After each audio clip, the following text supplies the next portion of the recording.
Salut tout le monde, bienvenue sur ma chaîne, l'endroit où les livres prennent vie. Je vous lis à voix haute des extraits ou des échantillons de romans passionnants. Aujourd'hui, je vous prête ma voix pour vous faire découvrir les premières pages du roman Une pierre de proie, écrit par S.D. Fischer. Bonne écoute. Joséphine ignorait si elle devait rire ou pleurer, ou simplement quitter la pièce. Assise à table, dans la maison familiale, elle serrait ses doigts sur sa fourchette, la bouche pincée en un sourire tout à fait faux. Juste à côté d'elle, Jérôme de Folcon de Montessan s'esclaffait avec toute la magnificence de sa personne, illuminant la salle à manger des Galtier comme un soleil en plein été. Et, bien sûr, le médecin rayonnait tout autant, sans doute parce que madame de Lenoncourt était installée non loin de lui et que sa moustache blonde en frémissait de contentement. Bien entendu, j'ai dit à la baronne que je ne pouvais accepter, continua le mousquetaire, tout à sa bonne plaisanterie. Elle est devenue aussi rouge que la rose sur son corsage et a fait demi-tour. Monsieur Galtier s'essuya la bouche sur sa serviette, étouffant par la même occasion le fou rire qui le secouait. Compatissante et un peu embarrassée pour lui, madame de Lenoncourt lui tapota la main, non sans jeter à Joséphine un coup d'œil comique. Monsieur de Chassenay, qui semblait faire partie des meubles depuis l'officialisation de ses fiançailles avec Louise, pouffa avec une élégance magnifique. Il glissa un regard énamouré en direction de sa précieuse promise, qui minauda juste ce qu'il fallait pour avoir l'air brillante et ingénue en même temps. Joséphine réprima à grand-peine un long soupir. Cela faisait tout juste une semaine que son père avait consenti à ce qu'elle épousât le comte. Elle avait cru qu'il reviendrait sur ses paroles, gênée de s'être laissée emporter par la colère, mais non, au contraire, le médecin paraissait tout à fait ravi d'avoir un nouveau gendre en devenir, comme s'il avait refoulé, durant ces derniers mois, son envie de compter Jérôme de Folco de Montessan comme membre de la famille. Bien sûr, on pouvait difficilement concevoir meilleur parti pour la cadette des Galtier. Noble, issue d'un lignage qui faisait remonter son nom aux croisades, riche, sous-lieutenant de la 2e compagnie des mousquetaires du roi, très séduisant, l'esprit vif, charmant et spirituel, le gentilhomme avait tout pour lui. Joséphine aurait dû être fiancée à un simple homme de science, comme son père, mais elle se retrouvait liée à un homme qu'elle avait toujours pensé détester. Était-ce encore le cas, à présent? Non, bien entendu, même si, à cet instant, la soudaine aisance sociale du comte la déstabilisait et lui donnait envie de quitter la pièce. Non loin d'elle, Louise lui donna un léger coup de coude. Joséphine tourna la tête vers son aîné, qui lui retourna un sourire méliflu et un battement de cils qui l'invitait à se montrer beaucoup plus chaleureuse. Louise avait sans doute raison. Elle aurait dû oublier ses réticences et plaisanter elle aussi, rire aux bons mots du mousquetaire, mais elle peinait à s'y astreindre.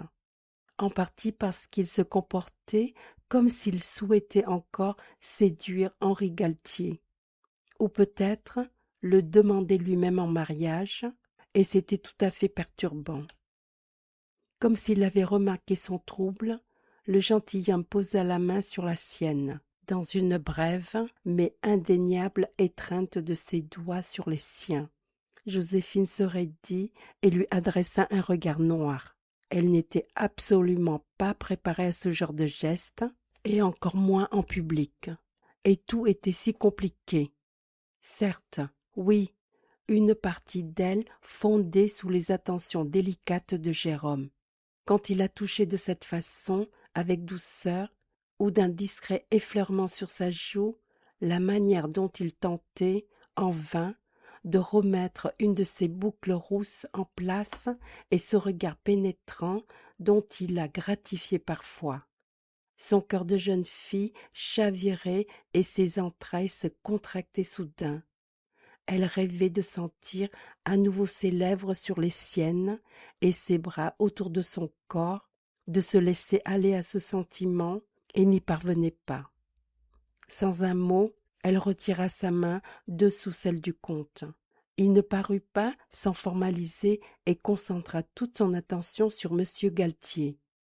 Louise, elle, plissa les paupières. Madame de Lenoncourt arqua un sourcil et l'interrogea du regard.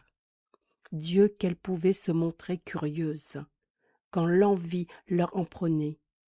Joséphine décida de se venger sur son potage qui, lui, au moins, ne tentait pas de charmer son père ni d'avoir toujours l'air parfait en public. « Vous paraissez de bien sombre humeur, » remarqua madame de Lenoncourt lorsque, un peu plus tard, les messieurs se firent retirer dans le bureau de Henri Galtier et que les dames profitaient du calme du salon. « Que se passe-t-il donc ? Enquêteriez-vous en ce moment sur un nouveau meurtre qui occuperait toutes vos pensées ? » « Justement non, et c'est sans doute le problème, » intervint Louise avec un haussement d'épaules. « Jo s'ennuie et juge bon de nous gratifier de sa morosité. » Elle se pencha vers sa cadette, assise dans un fauteuil, avec un air si menaçante que Joséphine elle-même en fut effrayée. « Tu pourrais consentir à un petit effort. Monsieur de Folcon de Montessan ne va pas tarder à rompre vos fiançailles si tu ne te montres pas un peu plus enthousiaste à l'idée de l'épouser. »« Quelle fiançailles ?» répliqua Joséphine agacée. « Comment cela, quelle fiançailles ?» s'indigna Louise. « Papa a donné son accord. »« Mais pas les parents de monsieur le comte. » Malgré son exaspération, Joséphine ne parvenait même pas à oublier le respect qu'elle devait toujours au gentilhomme et à son titre. Lui, en revanche, n'hésitait jamais à l'appeler par son prénom lorsqu'il se retrouvait seul, au mépris de toutes les convenances. Madame de Lenoncourt parut soudain saisir ce qui tourmentait sa protégée. Assise dans le sofa, à côté de Louise, une tasse de tisane à la main et un fruit confit dans l'autre, elle hocha la tête avec lenteur, comme si tout s'éclairait tout à coup pour elle. « C'est donc cela qui vous tracasse, ma chère, l'accord des parents de Jérôme. » Elle aussi se moquait bien de ces histoires de bienséance, d'autant plus que, lorsqu'on était profondément défendresse de la cause féminine, et surtout soi-même veuve d'un comte, on se fichait des circonvolutions de langage qui auraient dû s'appliquer à un homme de son rang. Cette fois, Louise se mordit un peu la lèvre, et Joséphine lui sut gré de ne pas tempêter comme elle avait déjà fait au cours des derniers jours. Il n'y avait pas grand-chose à dire ni à faire.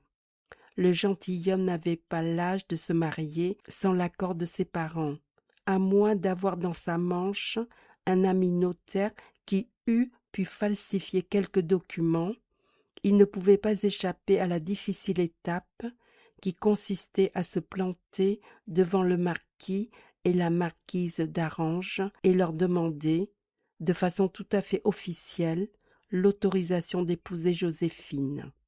Et cette autorisation, hélas, il ne l'obtiendrait jamais. Les Folcans de Montessan possédaient un rang qui interdisait toute perspective de mésalliance.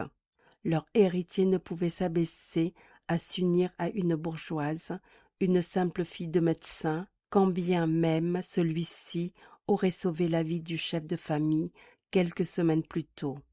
La future épouse de leur précieuse progéniture ne pouvait qu'appartenir à la noblesse, être riche et bien née, aussi jolie que possible, même si ce n'était pas une nécessité.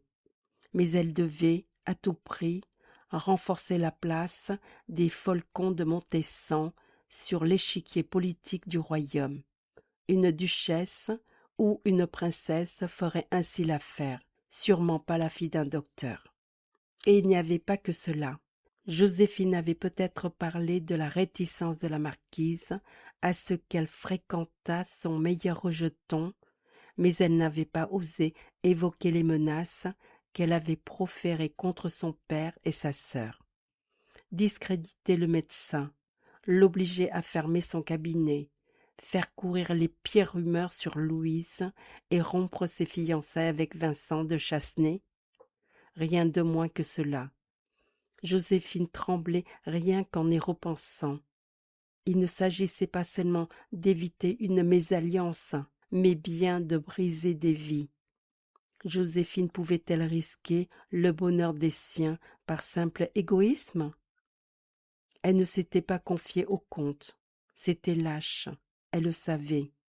Depuis que M. Galtier avait donné son accord pour leur mariage, d'une façon un peu étrange, certes, il était revenu la voir aussi souvent que possible, avait baisé ses mains et son visage, l'avait prise dans ses bras chaque fois que Marie-Élisabeth avait tourné le dos et Joséphine, elle, avait gardé le silence.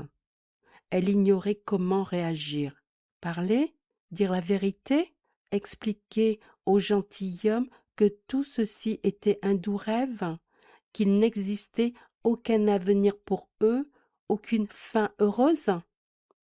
La porte du bureau s'ouvrit et les messieurs en sortirent en riant, après avoir siroté, sans doute, un verre d'une excellente eau-de-vie que le docteur Galtier ne réservait qu'à ses invités les plus prestigieux. Monsieur de Chassenay se précipita aux côtés de Louise, prit ses mains dans les siennes et les baisa avec application.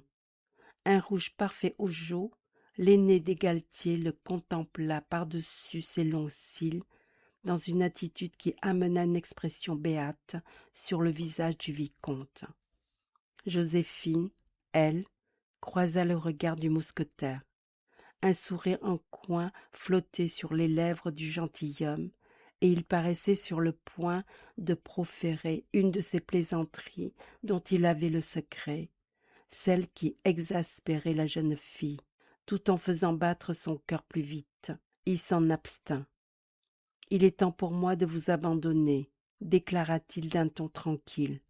Je suis attendu demain, et mieux vaut que je me lève tôt. » Une revue chez les mousquetaires? Supposa madame de Lenoncourt, amusée. Certes non, madame. Mes parents arrivent à Paris. Le cœur de Joséphine sembla lui remonter au bord des lèvres. Il obstruait sa gorge, et elle se retrouva incapable de respirer. La comtesse dut percevoir son malaise, car elle lui adressa un regard acéré, mais ne releva pas. Louise, elle, fronça les sourcils, pas pour sa cadette, mais bien pour monsieur de Folcon de Montessan lui-même. « Allez-vous leur apprendre la bonne nouvelle ?» demanda-t-elle. « Il conviendrait de le faire. » « En vérité, je leur ai déjà fait part de mes intentions dans un courrier, » expliqua-t-il en souriant de plus belle, comme si c'était la chose la plus désopilante de l'année. « Je suppose que c'est pour cette raison qu'ils ont sauté dans une voiture depuis la Normandie. Pour fêter cette annonce comme il se doit, bien entendu, » intervint madame de Lenoncourt avec un regard perçant. « Bien entendu, » confirma le comte. Il ne pouvait plus se tromper. Joséphine voyait. Si cette histoire vous a transporté et que vous voulez connaître la suite, vous pouvez retrouver ce roman dès maintenant sur Amazon. Le lien direct est juste en dessous de la description. À bientôt pour une prochaine lecture.